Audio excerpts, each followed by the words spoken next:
Welcome back to Grassroots Media. Welcome back to this week's edition of the Critters Corner Alan Tolliver Show, where we cover everything on the hardwood with the West Green Buffaloes basketball team. As always, I'm joined here with Buffaloes head coach Alan Tolliver. Coach, how's it going? How you doing this evening? We're making it through. Fresh off Thanksgiving break, how was your Thanksgiving? It went pretty good. Might ate too much food, but that's the one day a year you can. Yeah, you got to. Thanksgiving is literally known for eating, so you always have that leniency. But no, I had a good time. Hung out with the family a little bit, and just it was nice. Take a little break from basketball. Gave them 2 days off this year. We took Wednesday and Thursday off, so nice. It's a nice little break. Good for the guys. Got a couple guys banged up and got them healthy a little bit. Hey, LSU got a good win too. Go Tigers. Texas A&M. Go Tigers. I'm always happy to see Texas A&M lose. Always. If Texas A&M and Oklahoma lose every week, I'll be happy. Yeah, and I don't know if this does anything, but Jaden Daniels is Heisman. I think he is too.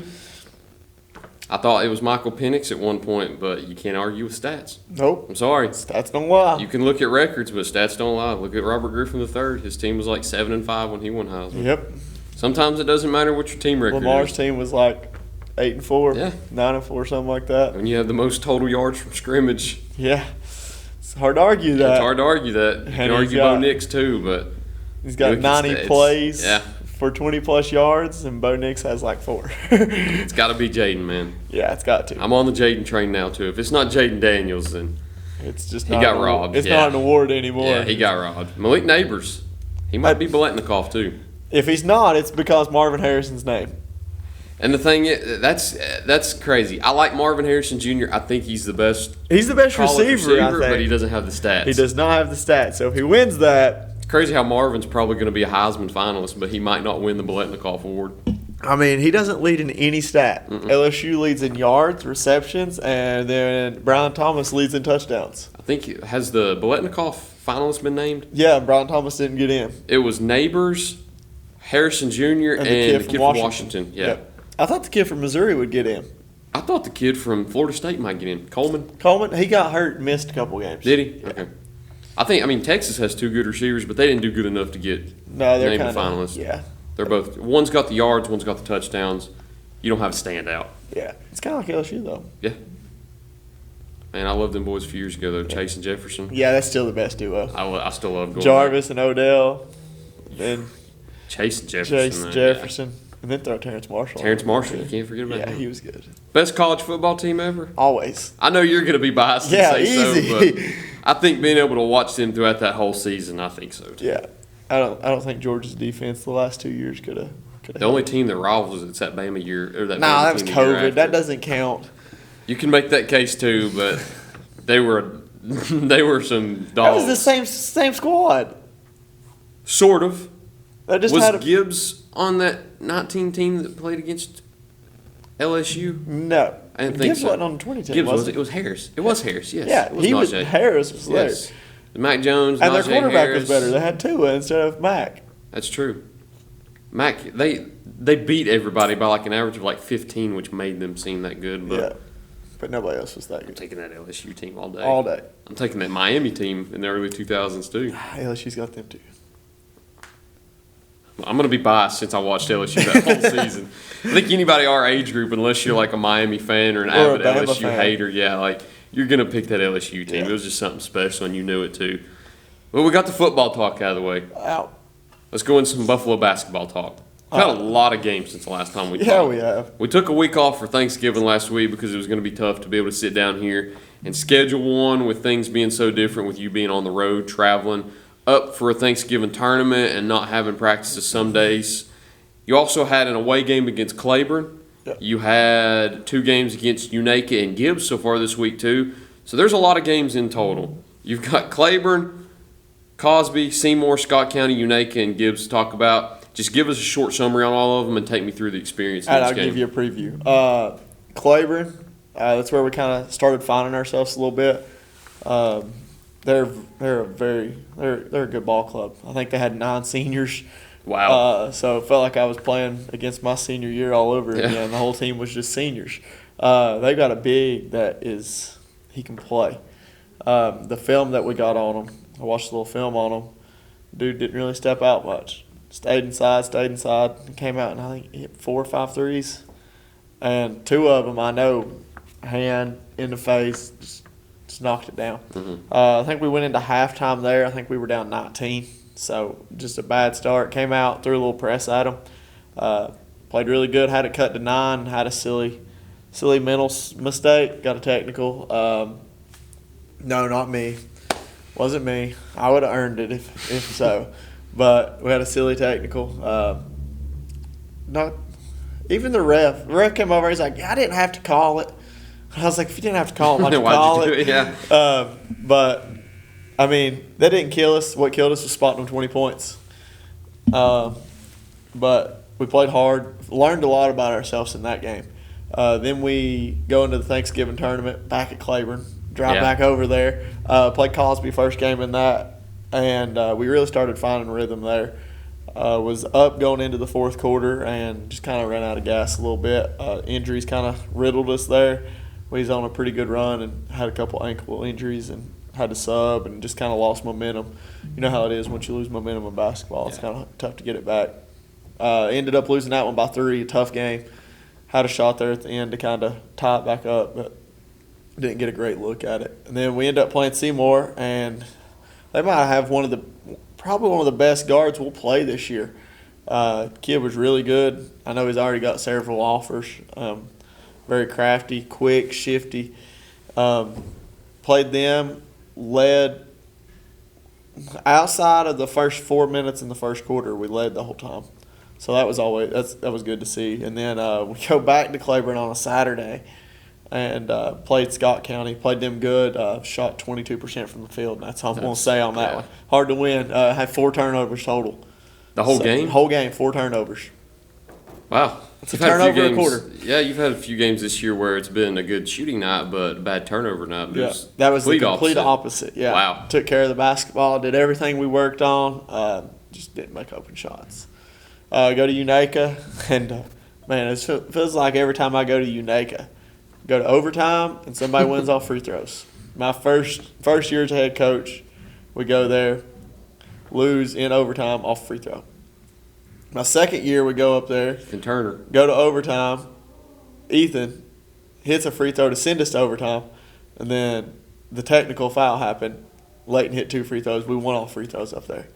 So it was nice to go up there and kind of not have to grow gray hair throughout the whole thing. Boys played good. Took care of the basketball again. I think we only had 6 that night. So just always nice to see that. It's always fun playing in that gym too. That's one of my favorite gyms. I hate the sidelines though. It's an oddity because everything about that gym is so unique. The sidelines are so small. The locker rooms are 2 stories down. 2 miles away from you. You have to go down a spiral step to get to the very basement to where your locker room is. The crow's nest is in the upper right corner. The score clock is above where you walk in above you in its own little nest up there. It's quite odd, but I don't know. It's a loud gym, though. It's loud. They show up and they get loud. Yes. I don't know how, but the acoustics in that gym are crazy. Yes. I always like to talk about that gym. If people have probably known to, that's one of my funnest gyms to go to. Yeah. And then you had the game against Gibbs last night here at home, too. A long time since you had played at home. Yeah. Traveled to Claiborne 3 more times. So you traveled to Claiborne 4 times within, 8 days. Yeah, that's a great idea. Yeah, and then you travel to Unaka all the way up the opposite way in Carter County. And then you finally get back here at home against Gibbs. Very good and competitive game last night, too. I know it wasn't the way that you wanted to end up, but you had a chance to win within the last 30 seconds, too. And it's good to play that way against a 3A team from Knoxville. Yeah, always good. Coach Large there at Gibbs, awesome dude. Talked to him. I know 15 minutes before warm-ups. Yeah. Then during our the admin meeting, we talked over there for probably another 10, 15 minutes. Just a super nice guy. Come in and, they did exactly what we thought they were going to do. They were going to run. He said we don't have a lot of size. Asked if we had any post players he could borrow. I was like, we just goofed and talked there for a little bit, and then they did exactly what he said they was going to do. They were going to get the rebounds, they were going to run, they were going to get transition buckets, and that's kind of what beat us. We gave up, 6 straight points off transition buckets. And at that point, it was a back-and-forth game. And to give up 6 points like that, it's a tough go.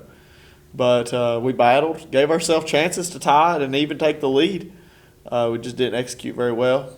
And it's kind of on me. We haven't had a lot of practice time lately. We have not had time to go over a game-like situation like that. So hopefully we can get a little bit of work in on that today before we go into North Green tomorrow. One player I want to highlight real quick, too, before we jump into the break. He was your leading scorer last night, went 7 of 9 from the field. He's averaged, I think, 19 points a game here lately, too. Connor Campbell has really came upon himself so far this year in the early stages, and I think you could see him continue to grow throughout the season. But he's been one of the main keys to your success so far this season. Yeah, he's playing really hard.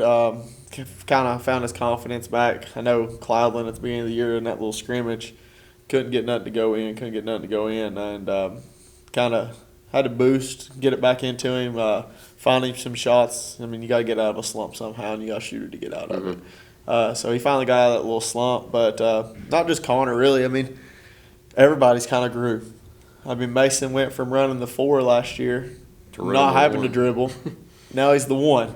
So that's a big change for somebody. And his brother Braden, not very many at all varsity minutes last year. Comes in this year, started. There's a couple games he's not came out. Aiden Layman's is just a sophomore. Showed big promise. And then we got Dawson and Brock. Those dudes are going hard, playing hard, going to get rebounds, pushing the ball.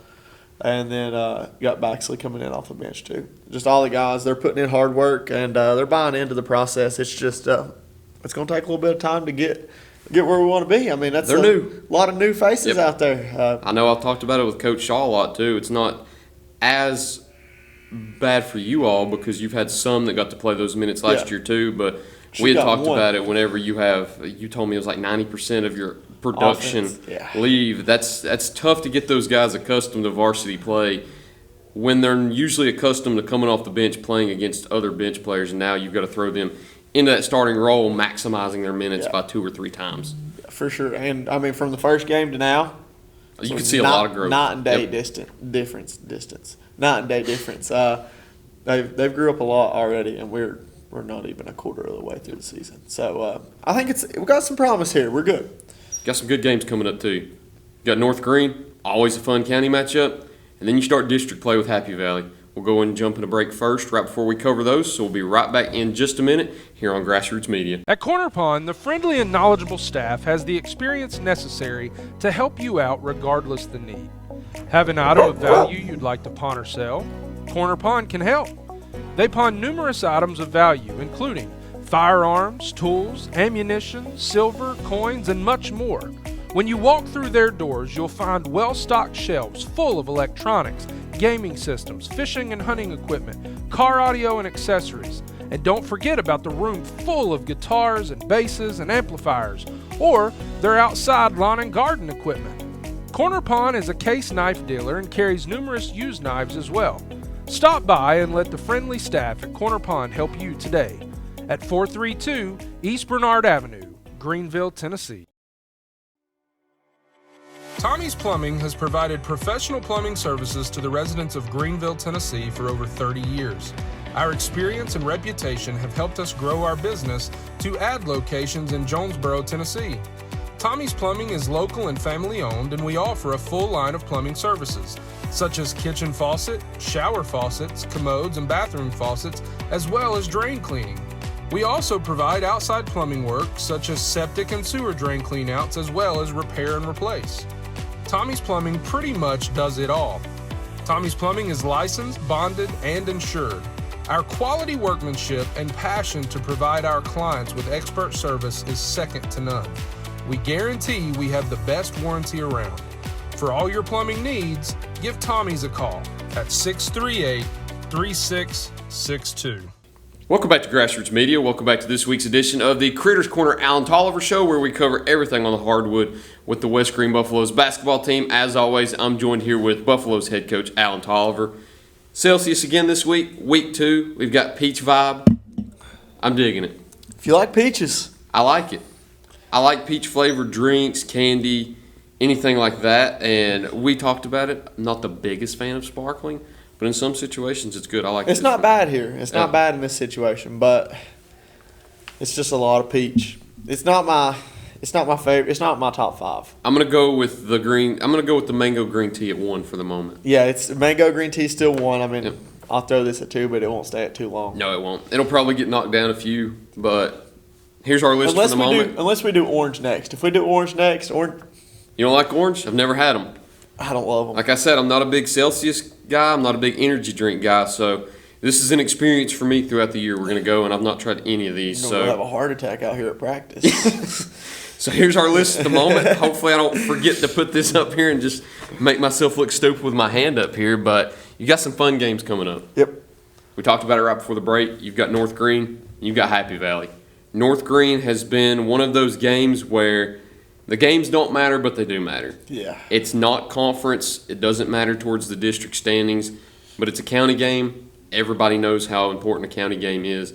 And arguably, it's been your most competitive county game throughout the last few years, too.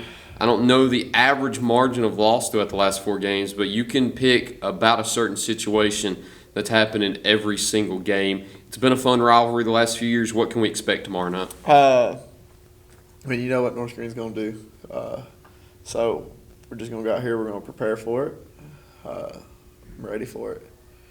Last 2 years here, it's been decided by 3 or less every time. So anxious, ready. Boys are ready. We're going to get a good practice in today, and we're going to hit the ground running tomorrow. And then you got district play with Happy Valley coming up too. You go on the road to play your first district game. Everybody's going to be playing their first on Tuesday night, so it'll be a great way to kind of break the ice and crack open district competition this year with Chucky Doak playing Hampton and then South Green playing Johnson County. You travel on the road to play Happy Valley in the first game. I know they're a much improved team. They had a new head coach last year in Shane Williams. Yeah. He's kind of started to turn that program around a little bit. He's doing a good job. I haven't seen Happy Valley any this year. I've heard a lot of good things out of them too. What can you tell me about their program and what you'll see Tuesday night? I mean, you know Shane, he's a great coach.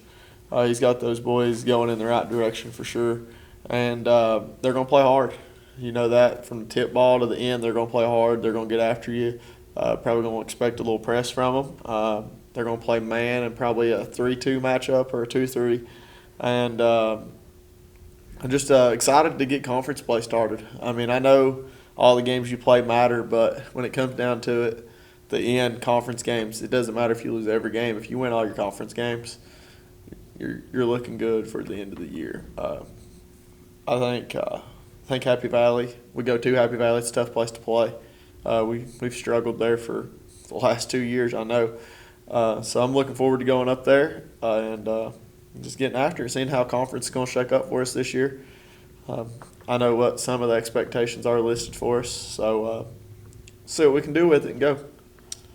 I bet you're glad to have a little bit of a not easier schedule, but a little bit of a lighter schedule, I will say now, because the last time that we had talked, you've had a lot of games, a lot of travel. You finally get to relax a little bit now. Went to Claiborne 4 times, went all the way to Unaka, got to stay here with Gibbs and North Green this week, which is always fun just to stay at home. After those long road trips and being on the road for 2 weeks, not having a home game, since your first game against University High, which was Seems like a month ago. It's been, it was the night before we came in here for this first interview, too. So how happy are you to finally be able to sit down at home and play some games? It feels great. It's just something about your home atmosphere. Yeah. The worst part about it is setting up and taking the stuff down, honestly. But you got a lot of help to do that. Got a lot of help. Got to make sure you drag the floor, though. That's always the coach. You got to make sure it's done right. Yep. But no, it's just great. We got some got good supportive fans, and appreciate them coming out every night, watch us play. But it's just glad to not be home get off the bus at 11:15 at night, and drive all the way home, and then wake up and go teach second graders the next day. You'll have a good turnout tomorrow night for sure. For sure, Play North Green. I'm expecting a full house again. Absolutely, they're always one of the better traveling schools out of the county. Especially with basketball, too, because that's a rich program over there on the northern side of the county. You've got North Green at home on Thursday, travel to Happy Valley on Tuesday. That's the schedule coming up from now until next Wednesday when we sit down again. PT Vibe, lowest on the totem pole at the moment. Coach, you've got practice coming up. That's all I've got for you. Let's go get after it a little bit. Thank you for sitting down with me again. Yes, sir. Appreciate it. Thank you all for watching this week's edition of the Critters Corner Alan Tolliver Show. Look forward to seeing you next time here on Grassroots Media.